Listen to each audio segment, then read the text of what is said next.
Hey everyone, welcome back to Federal Finance CPE. I'm Rob. Today we are talking about something that happens to every new internal control assessor. That moment when you're testing samples and you find what looks like an exception.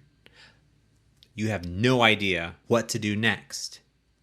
You're not sure if you should keep testing, stop everything, call your manager, or what to do. So let me walk you through exactly what to do when this happens. Picture this. You're deep into an internal control assessment. You're testing samples. You're on sample 5 of 45. Everything is going fine so far. Then you see it.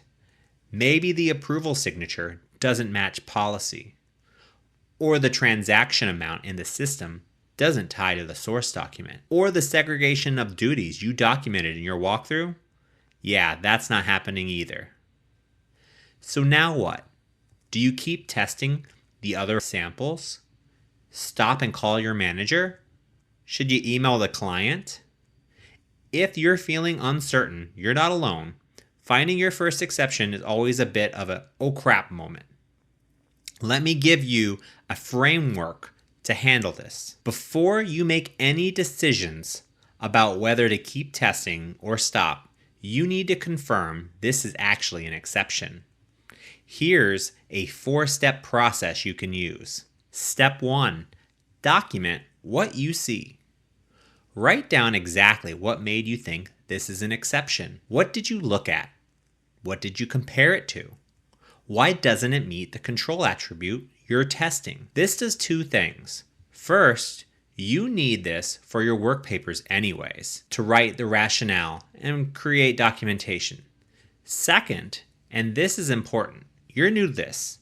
Whether it's your first assessment, maybe it's a new client, new industry, there might be some nuances you're missing. So having it documented helps you and your managers see exactly what you saw. Step 2, check with your managers. Show them what you found. Walk them through your documentation. See if they'd come to the same conclusion you did. They might spot something you missed, or they might confirm you're absolutely right. Either way, you need a second set of eyes on what you observed. Step 3, confirm with the client. Once your team agrees this looks like an exception, go to the client. Keep it straightforward. Say something like this. Hey, I was reviewing the sample you provided last week. Based on our walkthrough, this appears to not follow the policy. Can you help me understand what happened here? Notice the tone here. This isn't about catching anyone. This is about clarifying facts. Maybe there's a legitimate explanation you didn't know about. Maybe there's an updated process you didn't capture in the walkthrough. Or maybe it really is an exception, and now everyone knows earlier instead of being surprised later. Why do we do this early communication? Well, it's because as an internal control assessor, you can very easily end up in an adversarial relationship with your clients. And we do not want that. We want to be teammates working together to identify and, more importantly, fix issues. No surprises, no gotcha. Just good communication. Step 4. Now decide what to do next. Okay, you've confirmed it's a real exception. Now you have a choice. Do you keep testing all your samples, or do you stop there? Now the answer is going to depend on a few factors, but before we get into that decision framework, we need to talk about why one exception can be such a big deal. Most internal control assessments use something called zero deviation sampling. If you remember your statistics class, this involves setting a confidence level that determines how many samples you need to test. This methodology assumes you find 0 exceptions, none. This gives us a smaller sample size. So, when you find 1 exception, that's enough to conclude that the control failed. Yes, just 1. This is where you'll get pushback from clients. It's just 1 mistake out of 45. The control still works. And look, I get it. I get why they say that, and it does feel harsh.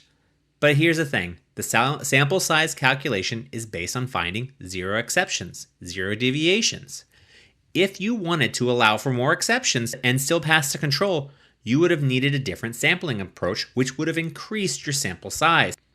It is amazing that when you bring up the idea of having more samples, a lot of people are okay with having that exception. If you really want to get into statistical theory behind why this works, you're going to need to involve a statistician to explain it to you. But for our purposes, just know one exception under zero deviation sampling means the control did not operate as designed.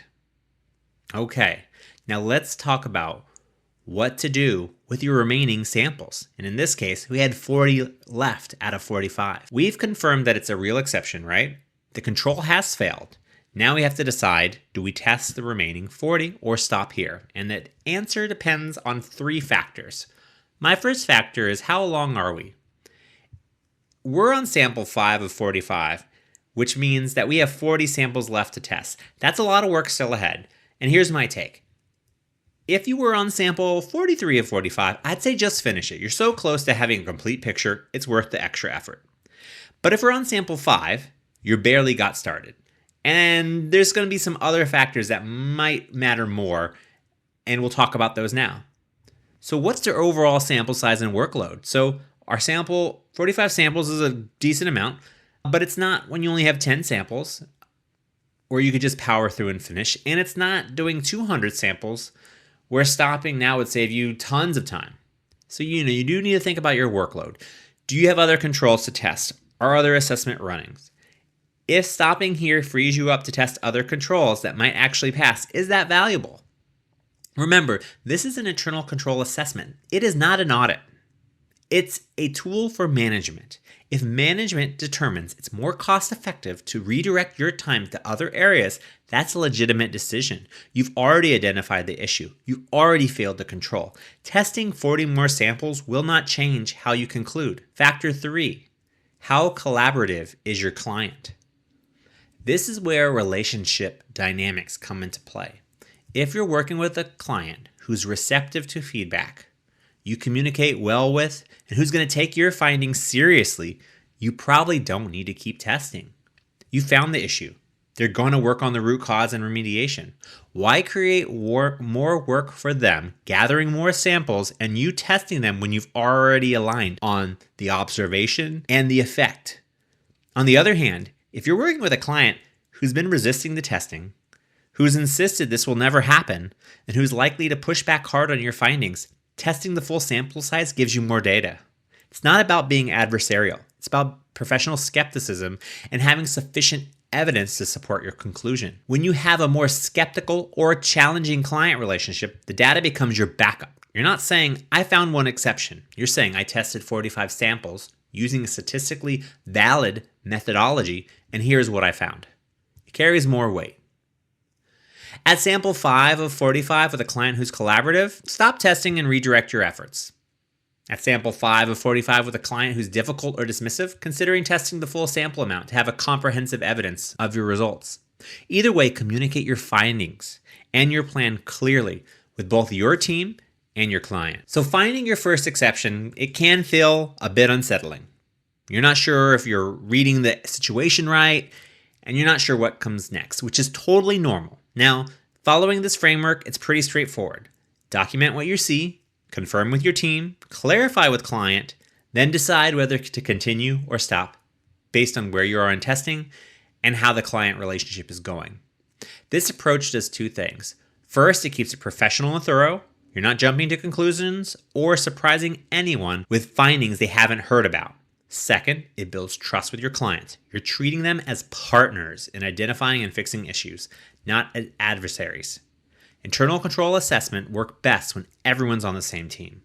Following this framework helps you get there. All right, that's it for today. If you found this helpful, give it a thumbs up and subscribe for more practical guidance on internal controls, federal accounting, and auditing. If you're looking for CPA continuing professional education or internal auditor training that covers topics like this, check out federalfinancecpe.com.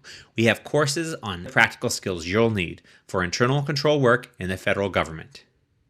Drop a comment below and let me know, what was your first exception moment like? What would you add to this framework?